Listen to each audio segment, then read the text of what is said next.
నిన్న కవిత గారు మాట్లాడుతూ కొన్ని విమర్శలు చేశారు కదా, దానిపైన మీ అభిప్రాయం? ముఖ్యంగా తెలంగాణలో ఒక ఇంటి పేరు అన్నట్టు లేని ఒక వ్యక్తి ఎవరైనా ఉన్నారంటే అది కవిత గారే. ఎందుకనంటే పెళ్ళైన వాళ్ళు ఖచ్చితంగా ఇంటి పేరుని మార్చుకుంటారు. హిందూ సాంప్రదాయం ప్రకారం మార్చుకోవాలి. కానీ స్టిల్ ఇప్పటికీ కూడా కల్వకుంట్ల కవిత గారని చెప్పించుకుంటుంది. ఎందుకు? భర్త లేడా? లేదంటే ఇంటి పేరు లేదా? వాళ్ళ అత్తగారి ఇంటి పేరు లేదా? ఎన్ని రోజులు అని చెప్పేసి తండ్రి పేరు మీద బతుకుతావు? ఇంకా తెలంగాణ నీ ఒక్కడదా లేకపోతే మీ తండ్రి ఒక్కడదా?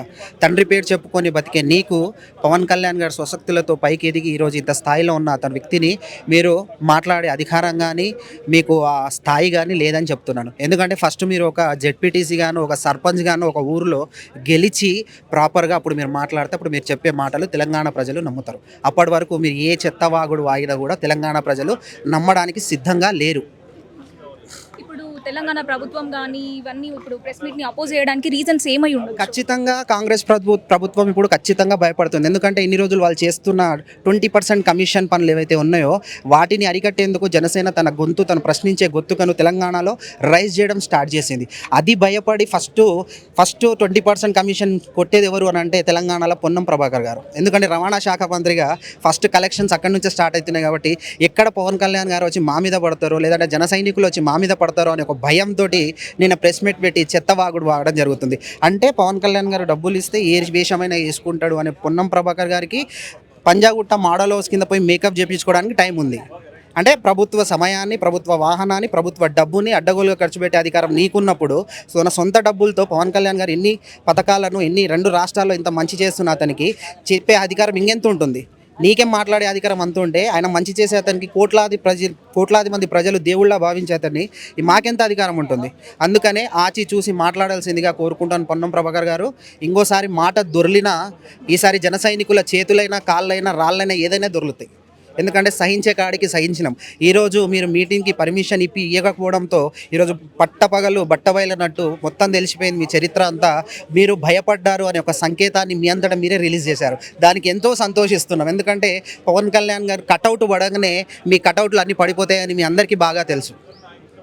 తెలంగాణ ప్రజలు ఏం ఎక్స్పెక్ట్ చేయొచ్చు పవన్ కళ్యాణ్ గారి దగ్గర నుంచి, ఈ ప్రెస్ మీట్ నుంచి? ఖచ్చితంగా ఇన్ని రోజుల నుంచి తెలంగాణ ప్రజలు కొట్లాడి సాధించుకున్న తెలంగాణలో 1200 మంది అమరవీరులు సాధించుకున్న ఈ తెలంగాణలో ప్రతి తెలంగాణ కుటుంబం, అమరవీరు కుటుంబాలు ఈరోజు వాళ్ళు కన్న కలల్ని సాకారం చేసుకోవడం ఓన్లీ పవన్ కళ్యాణ్ వారి వల్లనే సాధ్యం. మీరు చూస్తున్నారు ఏపీలో ఏ విధంగా పవన్ కళ్యాణ్ గారు అభివృద్ధి వైపు తీసుకెళ్తున్నారు.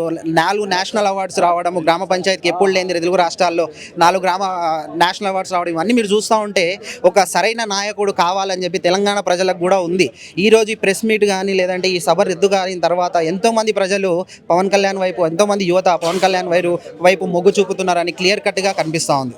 అంటే పవన్ కళ్యాణ్ గారి నెక్స్ట్ మూవ్ ఏమై ఉంటుంది అనే భయం ఇప్పుడు వీళ్ళకి క్రియేట్ అయిందంటారా? లేదంటే ఇప్పటి వరకు తెలంగాణలో ఎన్ని ప్రభుత్వాలు మారినా, ఎన్ని ప్రభుత్వాలు వచ్చినా ఇప్పటి వరకు అమరవీరులకు ఎవ్వరికీ ఏం చేయలేదు. చాలామంది కోట్ల రూపాయలు సంపాదించుకున్నారు. అమరవీరుల పేరు మీద చాలామంది కోట్ల రూపాయలు సంపాదించుకొని ఒక్క కుటుంబానికి కూడా న్యాయం చేయలేదు.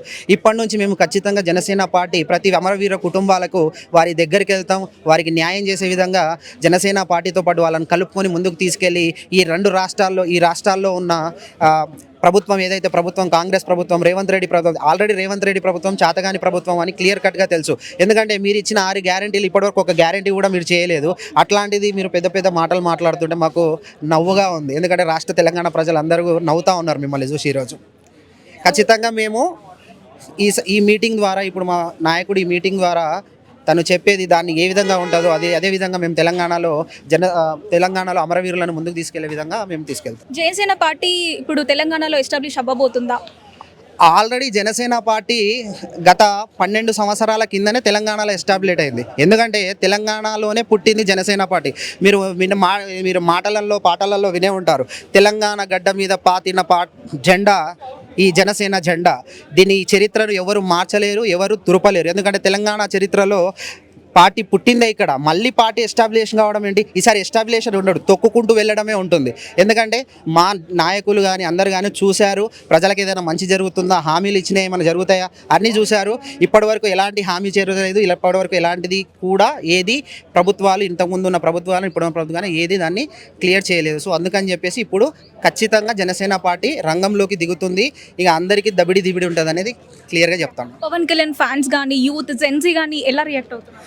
ముఖ్యంగా ఇప్పటి వరకు ఉన్న ప్రభుత్వాలు ఏవి కూడా జెన్సీ మీద ఎవరు కూడా ఫోకస్ చేయలేదు. ఓన్లీ మా పవన్ కళ్యాణ్ గారు మాత్రమే జెన్సీ మీద ఫోకస్ చేసి ఒక జెన్సీ ప్రోగ్రామ్ని కండక్ట్ చేశారు. అందులో యువత నుంచి కొన్ని కొత్త విషయాలను తను నేర్చుకున్నారు, అలాగే యువతకు కొత్త విషయాలను పంచాడు. సో ఈ విధంగా చూసుకుంటే జెన్జీలను రాజకీయాల వైపు కానీ లేదంటే రానున్న రోజుల్లో ఏ విధంగా జెన్జీని భారతదేశం వైపు తీసుకెళ్లాలని దాని మీద ఖచ్చితంగా మా ప్రభుత్వం కానీ అలాగే మా నాయకుడు కానీ ఒక మంచి దృష్టితోటి ఒక మంచి ఒక ప్లాన్ తోటి ముందుకెళ్తా ఉన్నారు. ఖచ్చితంగా ఈ విధంగా మీరు చెప్పినట్టు జెన్జీని కూడా తొందరలో మీరు పవన్ కళ్యాణ్ గారి బాటలో నడుస్తారని నేను అనుకుంటా ఉన్నాను.